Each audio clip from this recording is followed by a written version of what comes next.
wabarakatuh.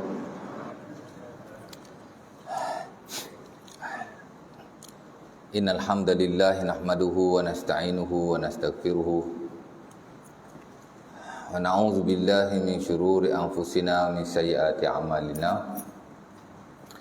May yahdihillahu fala mudilla lahu wa may yudlil fala hadiya lahu. Asyhadu an la ilaha illallah wa la syarika lahu. Asyhadu anna Muhammadan abduhu wa rasuluhu. Allahumma salli wa sallim ala sayyidina Muhammad wa ala alihi wa sahbihi ajma'in, amma ba'du. Rabbana zidna ilma warzuqna fahma wa taqabbal minna innaka antas samiul alim. Walakal hamdu ya rabbal alamin. Syukur kepada Allah Subhanahu wa taala kerana pada malam ini dapat sama-sama kita berkumpul di surau kita ini. Dan telah kita solat maghrib secara berjemaah. Kemudian kita akan isilah sedikit masa yang ada, insya-Allah taala, untuk meneruskan pengajian kita yang telah lalu lah ya. Yang telah kita tinggalkan, saya ingat hampir setahun lah ya. Last saya kuliah di sini bulan 10. Bulan 12. Tak betul je. Kalau tak silap saja lah ya. Kalau lama tak ingat ya. Pasal akhir bulan 12 bulan 11. Bulan 12 saya tak datang, saya balik kampung. Sebelum minggu keempat. Kita minggu keempat, betul lah, last kuliah bulan 11. Bulan 12 saya balik kampung sampai bulan 1. 3 minggu. Lepas tu terus PKP balik kan. Dah tak ada kuliah lah sampai le. Nasib baik SU WhatsApp start kuliah lagi kan. Ada setengah tu pakai diam terus kan. Adalah 1-2 surau kan. Kalau sediam terus pakai tak ada lah tu. Saya tunggu-tunggu juga kan. Bulan lepas dah dipanggil, tapi bulan lepas saya ada kerja. Saya ingat ada urusan lain kan.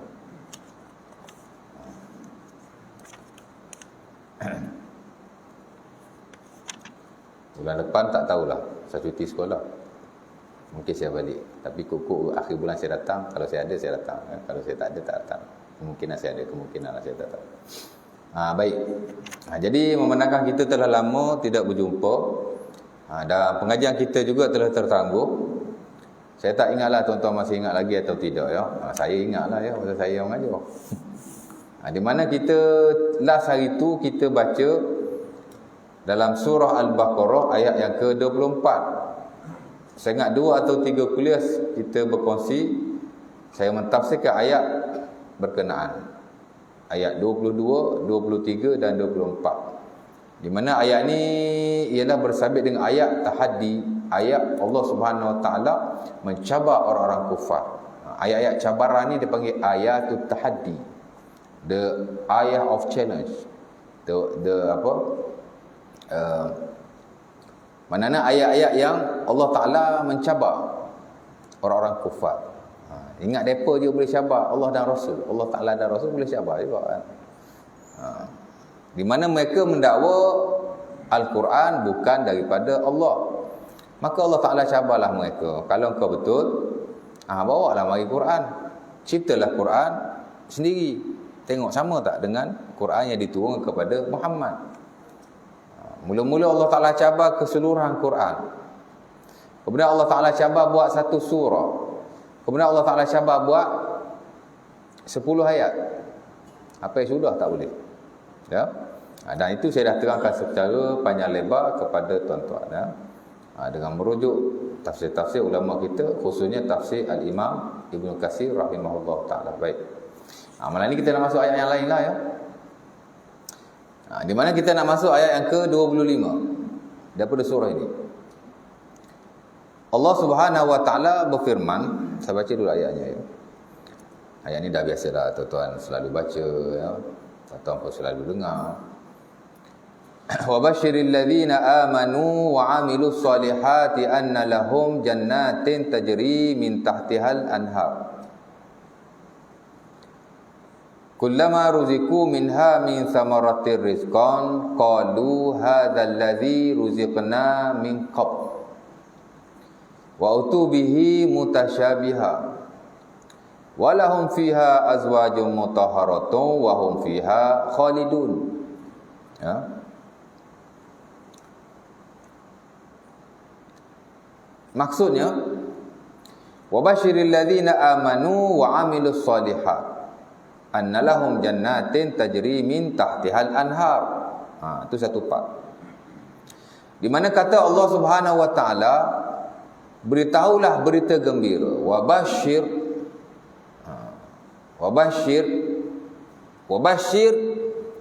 fi'il amr bagi orang yang belajar bahasa Arab. Bahasa Arab ni dia ada fi'il madhi, fi'il mudhari', ada fi'il amr.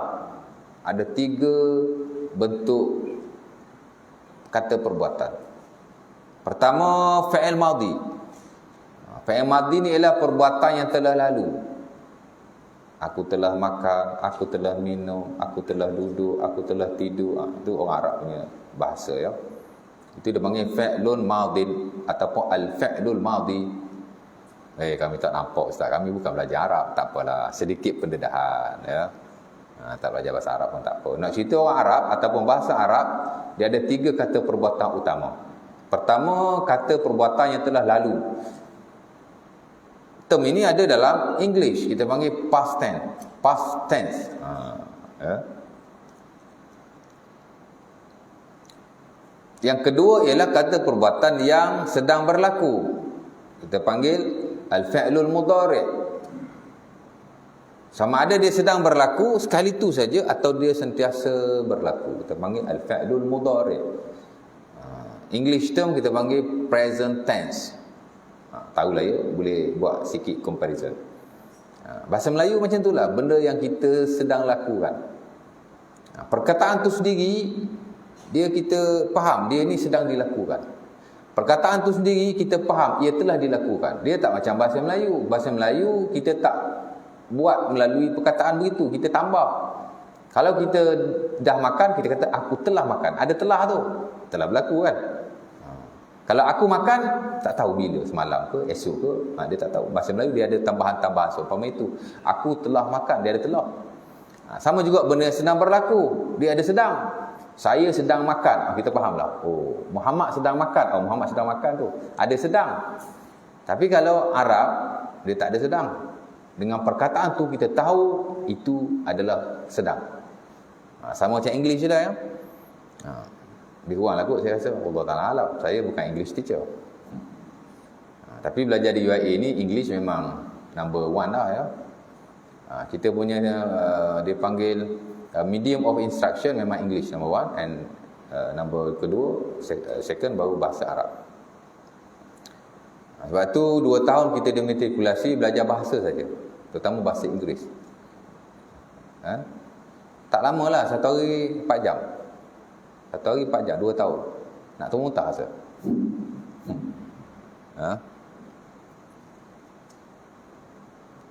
Sebab kita dulu semasa di sekolah agama, penekanan kepada bahasa Inggeris kurang.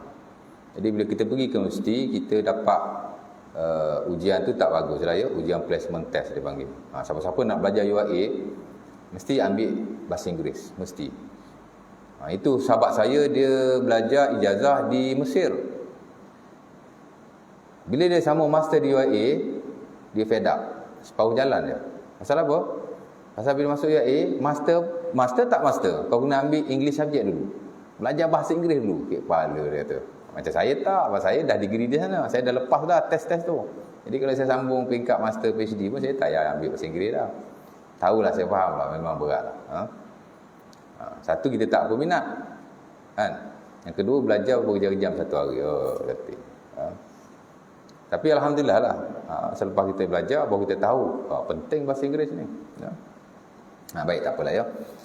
Dan yang ketiga, kata perbuatan Arab yang penting juga ialah fi'lul amri. Kata suruh dipanggil, kata suruhan. Juga kita tahu menerusi perkataan tu sendiri. Contoh kalau makan lah ya, bagi contoh makan lah, senang nak faham. Kalau makan, telah makan, akala. Kalau akala kita tahu dah, telah makan. Kalau yakulu, sedang makan. Dia tak ada sedang, dia tak ada telah. Perkataan tu sendiri, bentuknya kita dah tahu dah. Dan kalau dia suruh makan, dia kata kul makan. Bahasa Melayu kalau dulu kita kata sedang, telah. Kalau sedang berlaku kita kata sedang. Kalau akan berlaku kita kata akan. Kalau suruh orang buat, baru tak ada apa-apa. Perkataan saja. Makan, minum, duduk, betul tak? Baru macam tu. Dia baru sama macam Arab sikit, ya.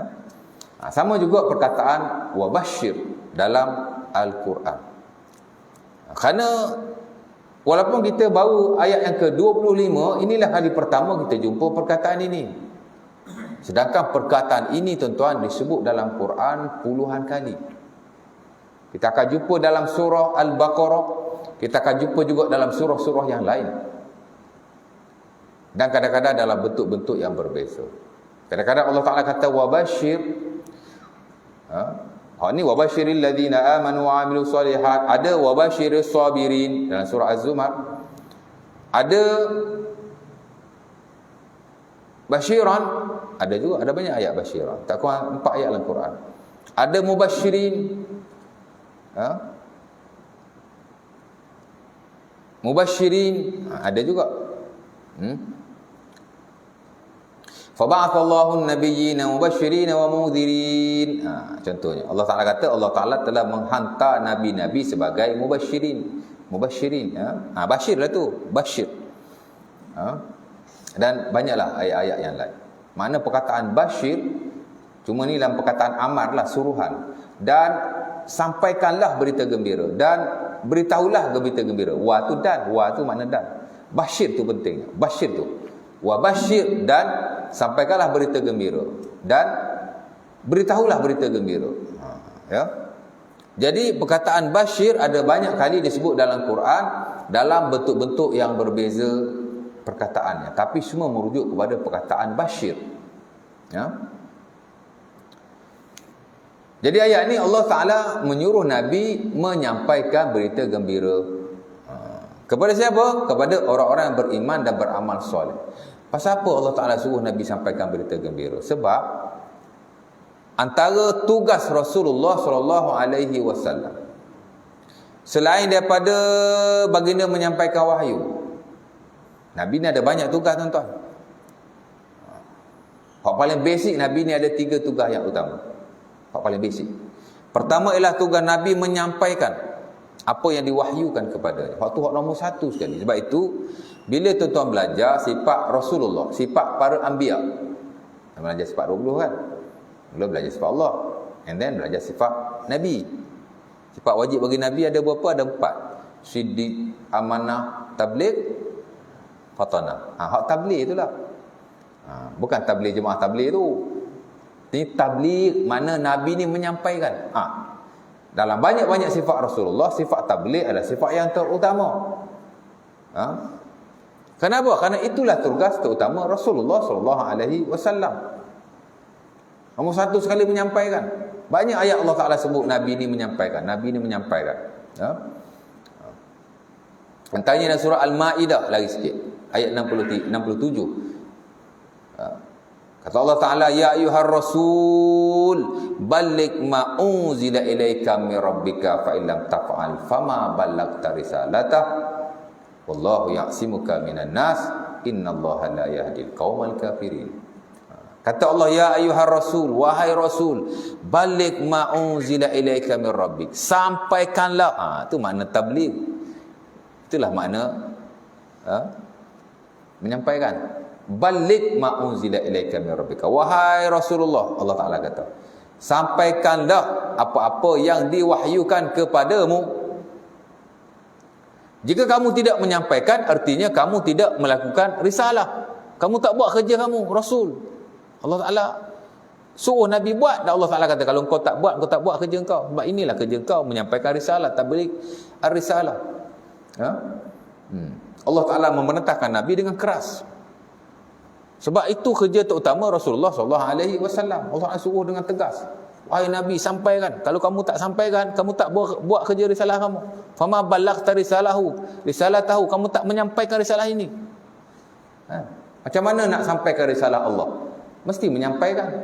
Jadi Nabi mesti menyampaikan setiap wahyu yang diturunkan kepada dia. Dan Nabi memang menyampaikan. Satu menyampaikan, ya. Asal turun je sampai. Sebab itu kerja utama Rasulullah SAW. Yang kedua ni Nabi muallim. Nabi ni mengajar. Nabi tidak hanya menyampaikan, tapi Nabi mengajar. Sebab itu bila kita belajar ta'limu Rasulullah sallallahu alaihi wasallam, bagaimana Rasulullah menjalankan tugasnya sebagai rasul, ialah baginda mengajar umatnya, dia ajar, dia muallim. Nabi ni guru. Bahkan guru yang paling agung. Nabi muallim. Muallim ni mana guru lah tuan-tuan. Muallim bahasa Arab, guru bahasa Melayu, teacher bahasa Inggeris.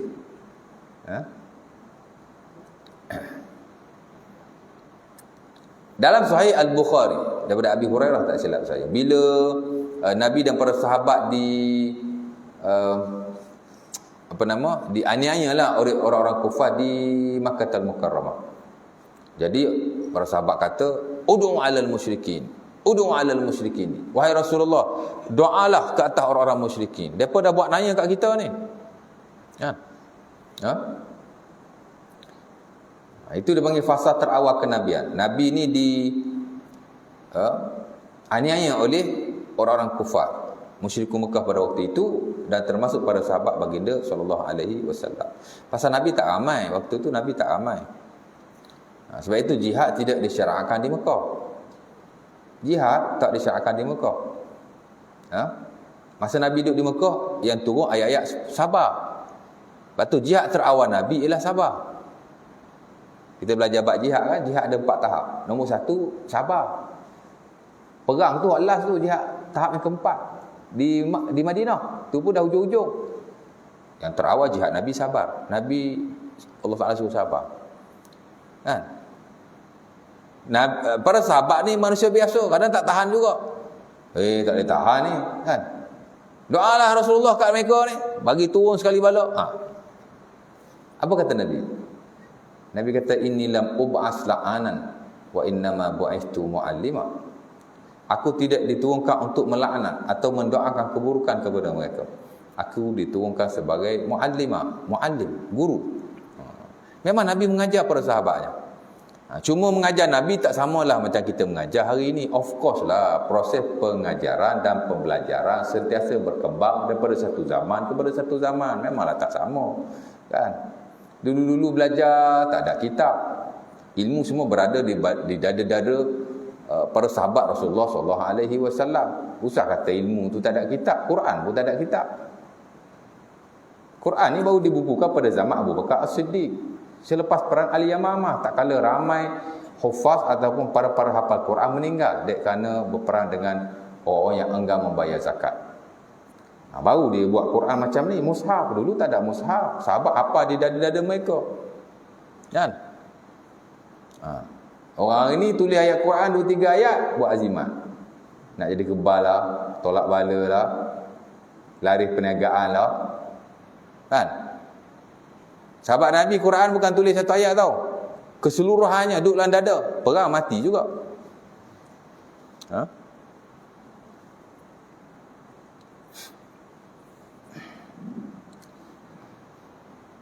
Kat mana tadi? Lupa.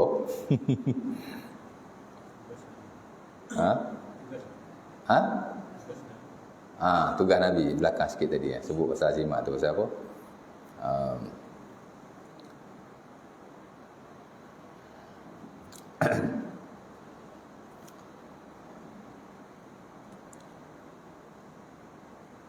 Pasal pusat ya. Baik. Jadi Nabi kata lam ub'as la'anan wa innama bu'istu mu'allima. Aku ni tidak diutuskan sebagai pelaknat. Kan? Tahu nak orang hancur je, tahu nak orang musnah je, tahu nak orang binasa je. Tak. Aku diturunkan sebagai mu'allim, sebagai mu'allim. Sebab itu Nabi ajar sahabat, Nabi mengajar para sahabatnya. Tadi nak cerita Nabi ajar. Nabi pada zaman Rasulullah tak adalah macam hari ni, ada kelas, kan? Ada universiti, di Masjid Syura ada kuliah ba'dal maghrib, selepas maghrib, kan? Dulu tak ada. Pasal proses pengajian ni sentiasa berkembang daripada satu zaman pada satu zaman. Tapi Nabi mengajar sahabatnya, pasal itu kerja dia. Nabi mengajar secara spontan. Nabi mengajar secara hands on dan setiap masa. Walaupun tak ada kelas-kelas macam ni, kan? Ada masa je Nabi ajar. Ada masa je Nabi ajar. Pasal tu je kerja Nabi pun. Di samping kerja-kerja Nabi yang lain. Pasal Nabi ni banyak kerja tau. Nabi pemerintah negara, Nabi imam solat, nak uruskan isteri pula sebelah orang. Kita isteri seorang pun tak terurus. Isteri yang urus kita, bukan kita urus isteri. Kan? Saya lah kot ya. Nabi jadi hakim dan qadi. Banyak kerja Nabi tuan. Kalau kita tak tahulah macam mana. Nabi juga jadi muallim, jadi guru, nak ajar sahabat Nabi lagi. Ada kala Nabi ajar lepas sembahyang. Assalamualaikum warahmatullahi, assalamualaikum warahmatullahi, baca wirid sikit ajar.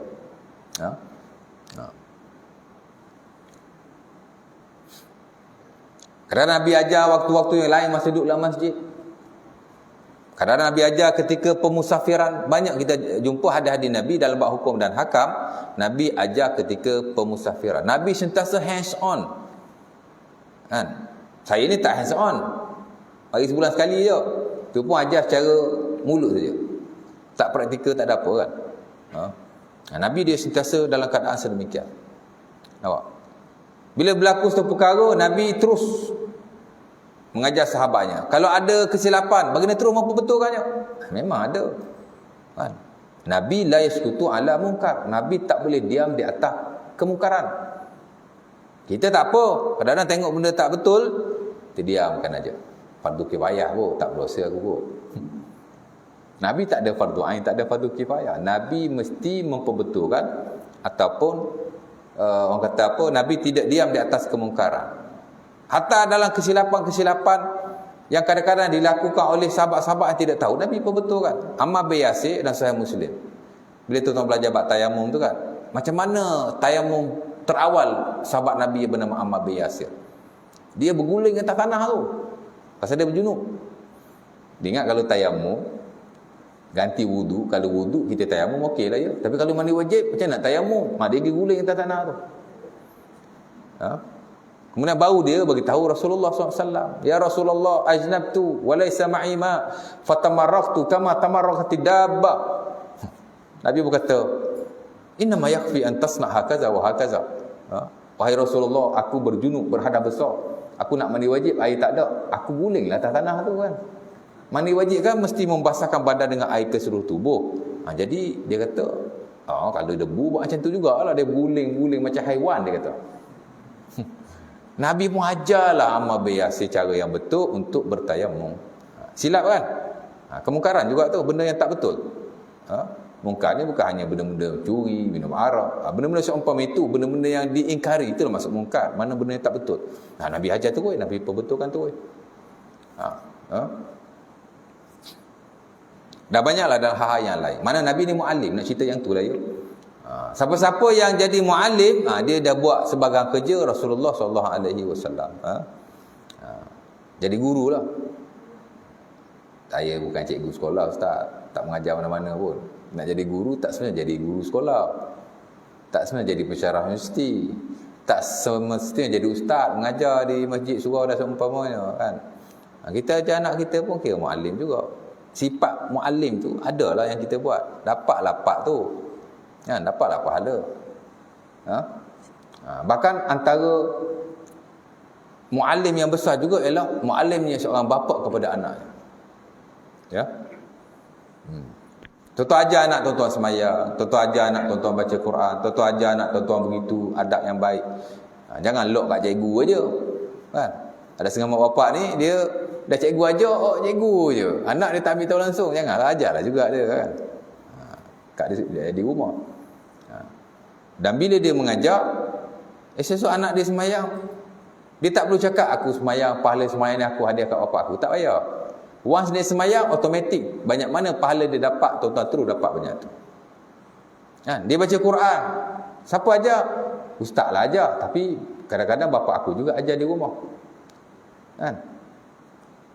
Anak saya baca Quran dengan ustazah, tapi bila saya tak ada kuliah, saya free malam-malam, saya ajar juga, tapi tak selalu lah, pasal pun sibuk malam keluar, tapi ada juga saya ajar beliau. Esok anak kita baca Quran, tak perlu aku baca Quran ni aku hadiah kat bapak aku. Anak kita baca Quran, automatik kita dapat. Pasal kita yang ajar dia. Siapa-siapa yang mengajar seseorang, Nabi kata dia dapat pahala seumpama orang yang diajarkannya. Very easy. Tak perlu dia hadiah kat bapak dia, dia nak sedekah apa dia hak pahala baca Quran lah apa, tak payah. Once dia baca, kalau bapak dia ajarlah, dia akan dapat automatically. Man dalla ala khairin falahu mithlu ajri fa'ilihi. Nabi sebutlah hadis Muslim daripada Abi Mas'ud Al-Badri, sesiapa yang mengajarkan seseorang akan kebaikan, dia mendapat pahala seumpama orang yang melakukannya. Kan? Dan begitulah kebaikan-kebaikan yang lain yang dibuat oleh orang yang kita ajarkan. Dan siapa orang yang paling kita ajar banyak? Saya mungkin ada ajar tuan-tuan, saya mungkin ajar di sekolah, saya mungkin ada ajar di universiti dan di tempat-tempat yang lain. Tapi of course lah orang saya sering ajar yang dekat dengan saya sekali, anak-anak saya. Jadi pahala yang mereka buat daripada amal ibadah, kebaikan-kebaikan tertentu, saya dapat automatically. Kan?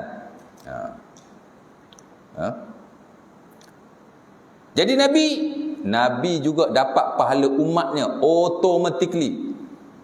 Kalau tuan-tuan tak hadiah kat Nabi pun, dia akan dapat direct punya.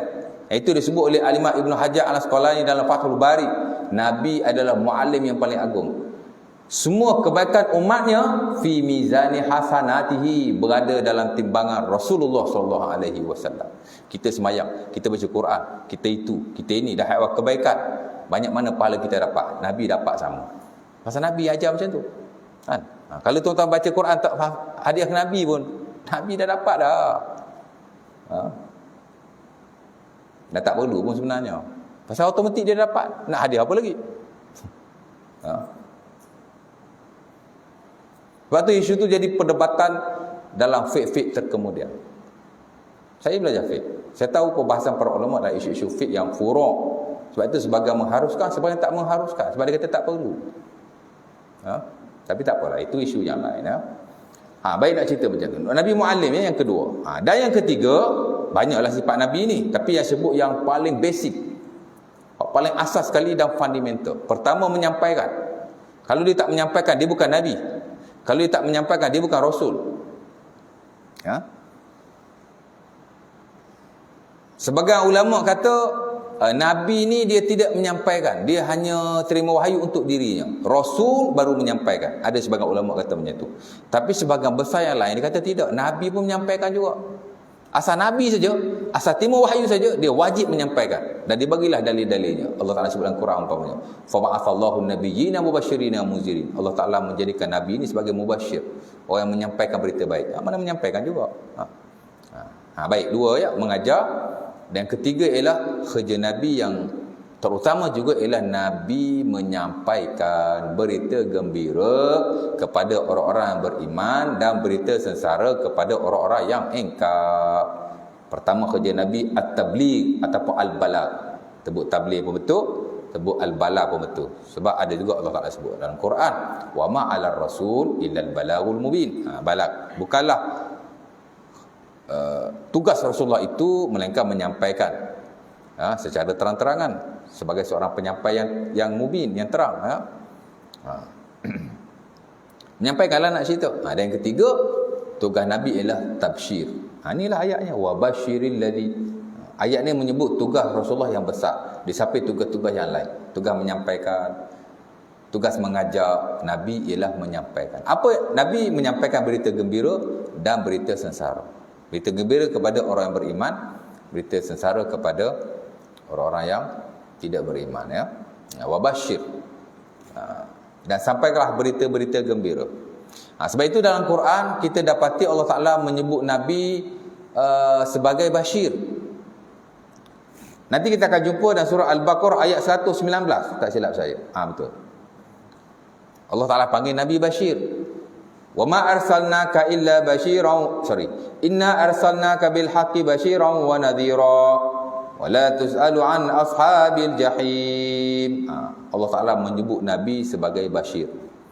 Dan sesungguhnya kami menghantar kamu wahai Muhammad secara benar bil haqq, sebagai seorang basyir yang menyampaikan berita gembira, wa nadhir dan menyampaikan berita sengsara. Wala tus'alu an ashabil jahim. Dan janganlah kamu ditanya tentang ahli-ahli neraka. Nabi Bashir Allah Taala panggil. Dan banyak lagi ayat-ayat yang lain. Dan surah Al-Maidah bukan. Dan surah Sabah ayat 28 Allah Taala sebut benda yang sama, wa ma arsalnaka illa linnasi kaffatan basyiran wa nadhira walakinna aktsara nasi la ya'lamun. Tidaklah kami menghantar kamu wahai Muhammad melainkan kepada seluruh manusia. Itu speciality Rasulullah sallallahu alaihi wasallam. Nabi kata ada 7 benda. Nabi kata ada 5 benda yang aku dikhususkan berbanding nabi-nabi yang lain. Antaranya ialah nabi lain hanya diutuskan kepada umatnya, kaumnya. Aku diutuskan kepada seluruh manusia. Itu beza nabi kita dengan nabi-nabi yang lain. Nabi Ibrahim ada umat dia. Dia tak wajib pergi menyampaikan kepada umat yang lain. Dia ada umat khas beliau. Nabi Nuh, umat dia saja, kawasan dia saja. Dia tak perlu pergi menyampaikan kepada umat-umat yang lain. Nabi Musa ada umat dia, Bani Israel. Kan? Dia tak payah datang tanah Melayu sampaikan agama Islam kepada Bani Melayu. Tak wajib. Dia ada bani-bani dia, dia ada kaum-kaum dia, umat dia. Tapi Nabi tak ada.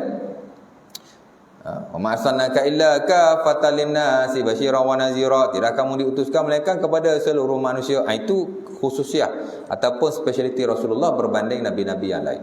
Nabi lain tak. Nabi kita seorang saja kepada seluruh manusia. Daripada Nabi kita jadi Nabi sampai hari kiamat. Tak kira bangsa, tak kira warna kulit, tak kira bahasa, dari mana sahaja dia berada. As long as dia beriman dengan Nabi Muhammad, dia adalah umat Nabi Muhammad sallallahu alaihi wasallam. Sebab tu umat Nabi yang paling ramai. Kan? Nabi kata dalam Quran ada di syurga ada 10 saf. 7 saf daripadanya ada saf Nabi Muhammad sallallahu alaihi wasallam. 3 saf je umat yang lain. Ramai kita ya. Tu pun kalau boleh Nabi kata peramai lagi. Tazawwaju al-walud fa inni ukasir bikumul umam yaumal qiyamah. Hadis Abi Ayyub yang diriwayatkan dalam sebahagian kitab Sunan. Al-Imam Syafi'i pun masuk hadis dalam Al-Um, galakan untuk berkahwin. Kahwinlah wanita yang boleh melahirkan anak yang ramai, Nabi kata. Kerana sesungguhnya aku akan berbangga denganmu bila aku ada ramai umat pada hari kiamat. Lagi tuan-tuan ada anak ramai, lagi bagus. Sunnah Nabi itu. Anak ramai ini sunnah Nabi ya. Kalau boleh, mana? Ustaz cakap orang, ustaz anak pun orang. Anak saya seorang aja ya. Saya kalau boleh nak anak ramai. Kan? Tapi asal mengandung je gugur. Asal mengandung gugur. Asal gugur je mengandung. Kan? Tu cakap kat isteri, abang kahwin lain lah. Tak apa. Lepas ni saya beranak dia kata. Jaya pun tak jadilah kahwin. Rekaan je tu. Tak benar pun. Berani ke nak cakap? Kalau gelak tu tahulah ya.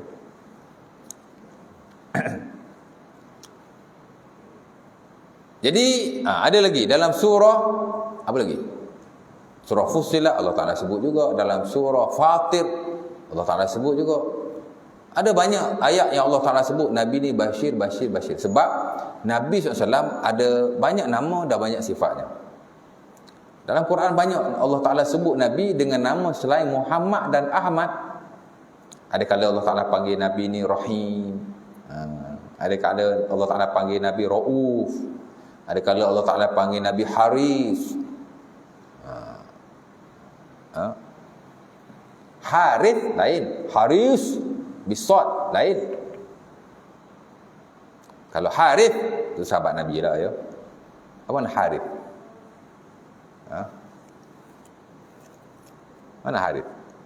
Harith ini mana orang yang bercucuk tanam. Al-Harith makna dia yang asal lah, bahasa Arab ditukar oleh bahasa Melayu. Tapi Al-Harith nama yang mulia, nama sahabat Nabi. Tapi kalau ikut maksud Melayu lah.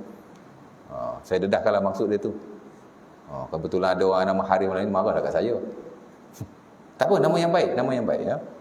Tapi kalau Al-Haris, mana orang yang mengambil berat, orang yang prihatin. Rasulullah lah. Yang ambil berat entah Rasulullah ni. Prihatin. Haris, sok.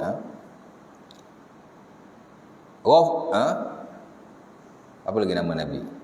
Bashir, nama Nabi. Yang memasuk menyampaikan berita yang baik. Ada banyaklah nama-nama Rasulullah SAW dan sifatnya disebut dalam Al-Quran. Dan memang kita tak boleh menamakan Nabi atau mensifatkannya melainkan apa-apa yang ada dalam Quran ataupun hadis-hadis Nabi SAW. Kalau nama tu nama bagus sekalipun, adalah Quran tak ada, adalah hadis tak ada. So do not name the prophet. Jangan namakan Rasulullah. Melainkan nama yang dinamakan Allah dalam Quran atau yang dinamakan oleh Rasulullah dalam hadisnya. Dan itu dimuktamadkan dalam akidah Ahlussunnah wal Jamaah. Al-Imam Ibrahim Al-Laqani dalam Jauharah Tauhid telah mematankan fa'lam anna sifatihi tauqifiyyah fakadzalika asma'uhu fahfazis sam'iyyah. Nama Nabi dan sifat Nabi adalah tauqif, must based on revelation. Kamu hafal baik-baik katanya. Tapi manusia lah, biasalah tuan-tuan. Manusia ni dia suka terlebih. Kan? Nama Nabi dalam Quran ada 10, tak cukup. Nama Nabi lah hadis Nabi ada 5, baru 15, tak cukup. Tambah lagi nama Nabi. Dia pun rekalah nama Nabi sampai 1000 nama. Tapi tak berasas kepada nas. Tak apa, terpulanglah. Mungkin dia dapat wahyu kot.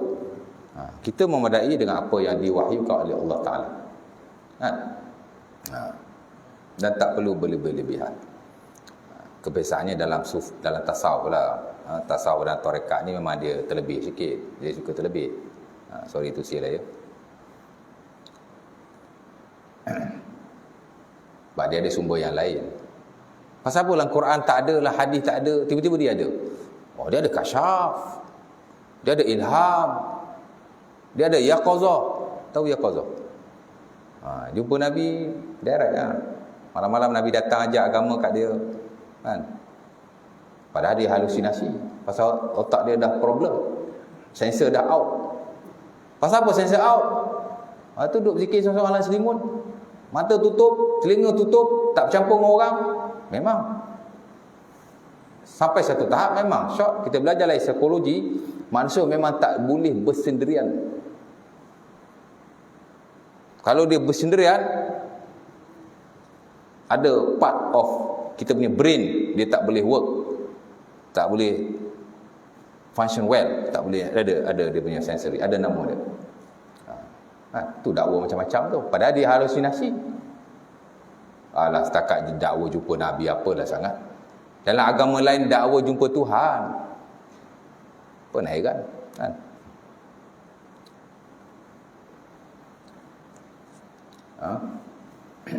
Memadai dengan sumber yang ada. Wahyu, Quran, Sunnah Nabi. Kalau dalam fiqh, ijma' dan qiyas. Dan beberapa sumber yang lain yang diwartakan. That's it. Baik. Bashir ya. Itu sifat dan nama Rasulullah SAW. Soalnya berita gembira yang macam mana? Berita gembira yang macam itulah. Nabi memberitahu tentang pahala. Buat amalan ni dapat macam ni. Buat amalan ni dapat macam ni. Buat amalan ni dapat macam ni. Semayang. Salatul jamaah afdal min salatil fazzi bi khamsin. Setengah riwayat bi sab'in wa 20 darajah. Hadis Bukhari dan Muslim pada Ibnu Umar dan selainnya. Sesiapa yang solat berjemaah, dia dapat pahala 25 kali ganda atau 27 kali ganda. Fadilat tu. Pahala tu. Kan? Man hafadha ala arba' qabla zuhri wa arba' ba'daha haramahullahu 'alan nar. Hadis An-Nasa'i daripada Ummu Habibah. Siapa-siapa yang 4 sembahyang sebelum zuhur, 4 sembahyang selepas zuhur, dia jaga, dia akan diharamkan daripada api neraka. Kan? Man shalla arba'an qabla al-'asr rahimahullah umpamanya. Hadis Abi Daud daripada Ali bin Abi Talib, siapa yang sembahyang 4 rakaat sebelum asar, dia dirahmati Allah. Dan banyak lagi pahala-pahala fadilat-fadilat yang lain. Kan? Ini kerja Nabi, menyampaikan berita-berita gembira bersabit dengan keganjaran Allah, pahala, balasan baik yang Allah Ta'ala beri daripada hasil kebaikan yang kita lakukan. Ini memang kerja Nabi. Sebab itu kita dapati banyak hadis-hadis fadilat. Banyak hadis-hadis Nabi yang Nabi beritahu bila kita buat begini dapat begini. Baca Quran umpamanya. Kan? Man qara harfan min kitabillah falahu bihi hasanah wal hasanatu bi asyri amsalha. Inilah aqulu alif lam mim harfun walakin alifun harf lam harf mim harf. Nabi kata hadis apa tu? Tirmizi, Imam Tirmizi daripada Ibn Mas'ud. Nabi nak galakkan orang baca Quran. Nabi kata siapa-siapa baca Quran setiap huruf Allah Taala beri 10 pahala. Sehingga kalau dibaca alif lam mim 3 huruf. Nabi kata dapat 30 pahala. Kan? Nabi menyampaikan fadilat-fadilat seumpama itu. Memang kerja Nabi. Sebab itu orang yang beriman di samping dia nak kepada Allah Subhanahu Wa Taala dan takut kepada azabnya, dia juga mesti menaruh harapan untuk dapat balasan-balasan ini. Sebenarnya tuan-tuan baca surah As-Sajdah ayat ke-16. Azan aja. Baru ini nak panas. Selalu baca surah As-Sajdah kan pagi Jumaat. Ini imam. Tak ada imam. Syekh imam Syekh. Oh, Syekh baca maghrib sedap Syekh. Imam lama pun sedap juga. Tapi anak kan? Imam maghrib siapa? Oh Syekh. Oh salah orang tunjuk sana pula.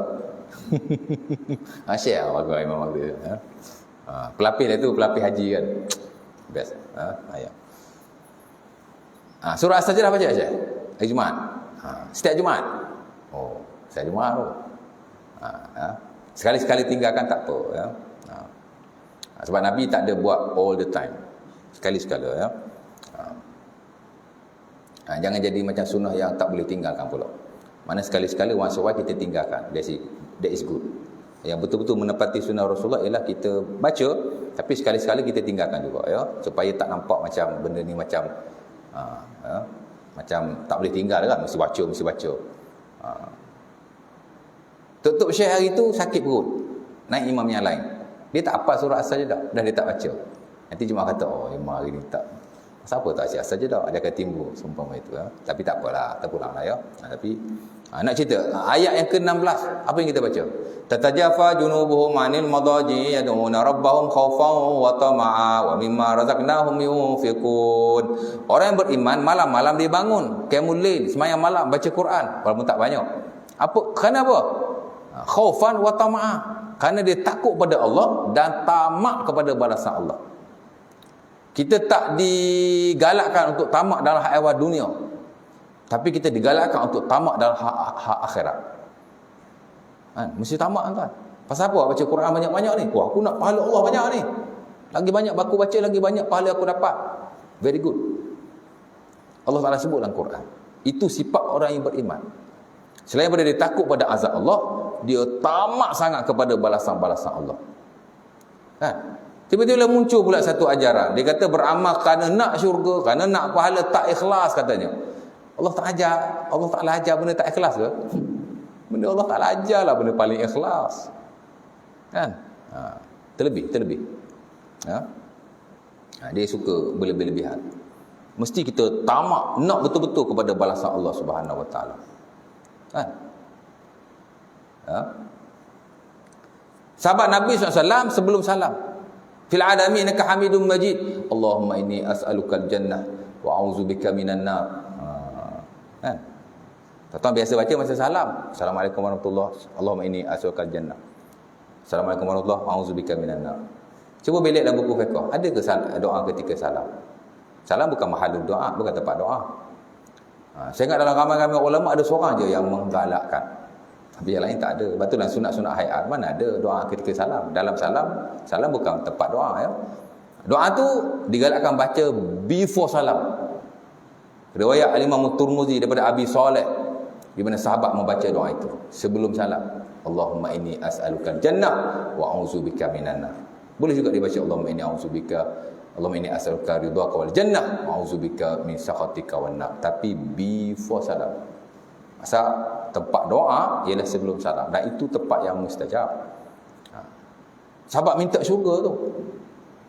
Bila habis semayang, Nabi tanya, kau baca apa dalam masa semayang? Aku minta syurga wahai Rasulullah, aku minta neraka. Aku tak reti lah nak doa macam kau baca. Nabi kata, haulahuma nudandin. Itulah yang aku baca. Nabi ni Semayang, banyak minta syurga. Tiba-tiba boleh kita kata minta syurga tak ikhlas, ya. You know better than the prophet.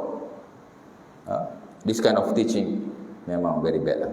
Saya betul-betul kalau marah orang ulang-ulang seumpama ini, berlebih-lebihan. Dan Allah Ta'ala bukan hanya sebut sifat orang yang beriman dalam surah As-Sajdah. Dan surah Al-Anbiya ayat 90, Allah Ta'ala kata, itulah sifat para anbiya. Wa kanu yasir'una fil khairat wa yad'unana raghaban wa rahaba. Sifat para nabi ni dia raghaban wa rahaba. Dia nak kepada balasan Allah dan dia takut kepada azabnya. Jadi macam itulah. Dan itulah kerja Nabi. Kerja Nabi menyampaikan fadilat-fadilat. Sebab tu kalau kita belajar fadilat, baca buku fadail, bagus. Cuma buku fadilat tu hadis-hadis nak tengok aja. Kalau sahih, okay, very good. Kalau dhaif, okey. Tapi kalau yang palsu tu atau terlalu dhaif, kena ni juga lah ya. Tapi buku Muntakhab Al-Ahadis yang ditulis oleh Syekh Zakaria Al-Ansari tu bagus, ya.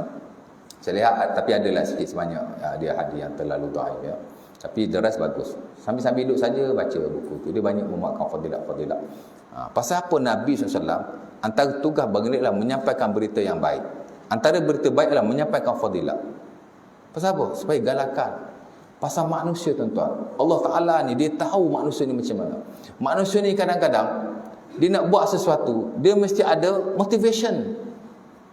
Betul tak? Dia mesti ada nilai-nilai motivasi. Fadilat ni Nabi sampaikan supaya kita jadi motivated, kan? Itulah sebabnya. Kalau Nabi suruh saja, tapi tak beritahu, aku buat ni apa yang aku dapat. Kadang manusia dia akan tak berapa nak bersemangat. Tapi bila bagi tahu, kau buat begini dapat begini, kau buat begini dapat begini, tahap motivasi manusia akan meningkat dan dia akan bersungguh-sungguh untuk melakukannya, kan? Sebab kita nak kena ingat, setiap pensyariatan itu Allah Subhanahu Wa Taala amat bijaksana sekali. Dia tahu apa yang kita perlukan, dia tahu apa yang kita nak, dan dia jadikan ini adalah kerja Rasulullah, menyampaikan berita-berita yang baik, bagi tahu pahala, bagi tahu syurga, kan? Sebab tu bercakap tentang syurga adalah orang kata apa, kerja Rasulullah sallallahu alaihi wasallam. Dan kita memang kena menaruh harapan supaya orang kata apa, nak kepada syurga Allah Taala. Di samping kita minta doa, bukan sekadar begitu saja, tapi nak betul-betul, ya Allah bagilah aku syurga, ya Allah bagilah aku syurga. Itu yang Nabi dan sahabat baca dalam solat, kan?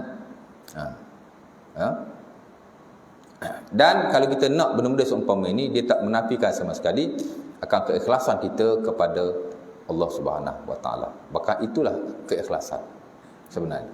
Nak kepada balasan Allah adalah keikhlasan.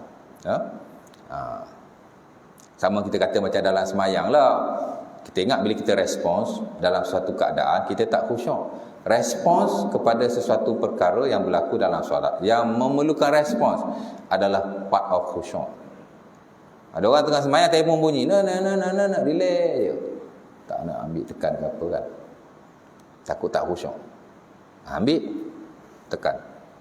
Kalau tak nampak, apa keluar tengok, tekan. Khusyuk tu. Respon kepada perkara yang perlu kita respon. Tapi sebaik-baiknya sebelum semayang tutuplah dulu. Tapi kan terlupa, kan? Nabi SAW beri respons kepada perkara yang berlaku dalam solatnya, dan dia tidak menafikan khusyuk sama sekali. Khusyuk ni bukan seumpama kita duduk dalam dunia lain, kan? Khusyuk ni ialah kita menghayati apa yang kita buat, apa yang kita baca, dan kita respon kepada perkara yang perlu kita respon. Imam batas semayang, tak ada siapa naik, kan? Habis semayang tanya, pasal apa tak naik tadi? Kami khusyuk sangat, kami tak tahu pun imam batas semayang. Khusyuk lah demo, ya. Saya pernah berlaku, tuan. Ada seorang tok guru daripada Kelantan, mereka bawa dah mari, ya, di tempat saya. Saja sembang-sembang, dia buat kelas dia lah, ya. Bila masuk waktu isyak, saya suruh dia jadi imam. Apa dia jawab pada saya? Ustaz naiklah. Saya tak boleh. Nanti saya khusyuk sangat, saya lupa rakaat. Ini tok guru ke tok garu ni? Aduh. Tak apa dah ya. InsyaAllah ta'ala ada isyarat itu. Jadi first part Allah Ta'ala menyuruh Nabi menyampaikan berita gembira. Pahala, fadilah, syurga dan apa-apa yang baik. Supaya menjadi galakan kepada orang-orang yang beriman. Cuma dalam ayat ni Allah Ta'ala suruh Nabi menyampaikan berita gembira tentang syurga yang mengalir di bawahnya sungai-sungai dan mereka akan diberi rezeki daripada buah-buah. Dan bila orang dalam syurga dapat buah itu, mereka kata ini yang kita dapat masa di dunia dahulu. Kita esok bila masuk syurga, kita akan ingat sebagian perkara kita lakukan di dunia. Ya, kita tak lupa semuanya. Inilah buktinya. Ya. Dan di syurga kita juga kita akan dapat isteri-isteri yang suci. Ya. Dan kita ataupun mereka yang masuk syurga akan kekal di dalam. Ya. InsyaAllah ta'ala. Ya. Jadi kita dah bincang sebagian banyak sikitlah daripada ayat ni. InsyaAllah ta'ala. Dan the next nanti saya ada sikit lagi huraian. Kemudian kita akan masuk pula ayat selepas itu. Yang saya kira menarik juga lah ya. Di mana Allah Subhanahu Wa Ta'ala mengecam orang-orang yang tidak memenuhi janjinya dengan Allah Subhanahu Wa Ta'ala. Ya. InsyaAllah ta'ala. Ya, sikit sebanyak pesan kita pada malam ini. Mungkin kerana pertama kali dah lama tak jumpa, saya semangat sikit, minta maaf lah ya. Mudah-mudahan ya. Dan mudah-mudahan kita dapat jumpa lagi lah pada sesi yang seterusnya, insya-Allah taala ya. Apa yang baik itu semua datang daripada Allah Subhanahu taala. Kelemahan itu datang daripada kita selaku hamba-Nya yang tidak pernah sempurna dan ada kelemahan di mana-mana ya. Dan mudah-mudahan Allah Ta'ala merahmati dan memberkati kita dan menerima setiap kebaikan yang kita lakukan dan mengampunkanlah dosa kita, insya-Allah. Aku qauli hadza wa astaghfirullahalazim li wa lakum. Assalamualaikum warahmatullahi wabarakatuh. Tutup majlis dengan tasbih kafarah dan surah Al-Asr.